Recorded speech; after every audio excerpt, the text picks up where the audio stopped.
সংসদে সুবর্ণ মোস্তফা সাহেব বলছে যে সংবিধানে কোথায় লেখা আছে যে টিপ পড়া যাবে না, যে জিনিসটা আমি বলি নাই তাটারে প্রোপাগান্ড করে এটা সামাজিকভাবে হেয় এবং জাতীয় সংসদের গুরুত্বপূর্ণ সময় ব্যয় করে যে আমার এই মিথ্যা ব্লেম সৃষ্টি করেছে, আমিও তার বিচার চাচ্ছি। মূলত আমি ফার্মগেটেতে আসার সময় আমার আমার আইনজীবী সার্জিয়া বলছে ওইটাই যে আমি আসার পথে আমার লুকিং গ্লাসের সাথে ধাক্কা লাগছিল ঘটনাটি লাগার পরে উনি আমাকে ডাইরেক্টলি বাসটার্ড বলছে, এই বাসটার্ডটি উল্টা যেতে পারিস, পুলিশের ক্ষমতা দেখাচ্ছি। পরে দেখলাম যে বিষয়টা একটা তর্ক বিতর্ক হবে, এই জন্য আমি নমনীয় হয়ে সরি বলে যখন চলে যেতে চাই তখন আমি পুলিশ পোশাক পরা অবস্থায় আমার শোল্ডার ব্যাস ধরে ফেলে দিয়েছিল। ঘটনাস্থলে পড়ে গেছি, পড়ে উঠে আমি চলে আসছি এইটুক। তার ভিতরে টিপি বিষয় কিছু বলিনি, কিন্তু উনি যে মিথ্যা ব্লেম দিয়েছে শুধু আমি না, গোটা পুলিশ বাহিনীর ইমেজ বহির্বিশ্বে খুন হয়েছে। আমি এর তীব্র নিন্দা এবং প্রতিবাদ এবং আমি বিজ্ঞ আদালতের কাছে বিচার চাচ্ছি যাতে আমি ন্যায় বিচার পাই এবং অবশ্যই যেন আমি চাকরি ফেরত পাই।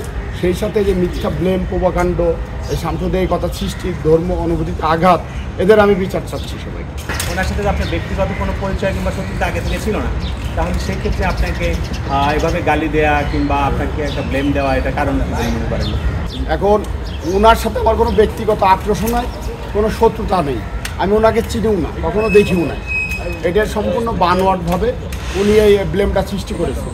বাংলাদেশের প্রথম 5D AI ইনভার্টার যুক্ত সর্বোচ্চ বিদ্যুৎ সাশ্রয়ী যমুনা এয়ার কন্ডিশন। প্রধান আসামি হলো লতা সমদ্দার এবং ওনার হাজব্যান্ড দ্বিতীয় নম্বরে। তারপরে সংসদ সদস্য সুবর্ণ মোস্তফা আছে, জানেন যে সংসদে পর্যন্ত এই নিয়ে আলাপ আলোচনা হয়েছে। প্লাস সংসদে সুবর্ণ মোস্তফা সাহেব বলছে যে সংবিধানে কোথায় লেখা আছে যে টিপ পড়া যাবে না। আমার কাছে, জাতির কাছে আমার প্রশ্ন, যে জিনিসটা আমি বলি নাই তাটারে প্রোপাগান্ড করে এটা সামাজিকভাবে হেয় এবং জাতীয় সংসদের গুরুত্বপূর্ণ সময় ব্যয় করে যে আমার এই মিথ্যা ব্লেম সৃষ্টি করেছে, আমিও তার বিচার চাচ্ছি।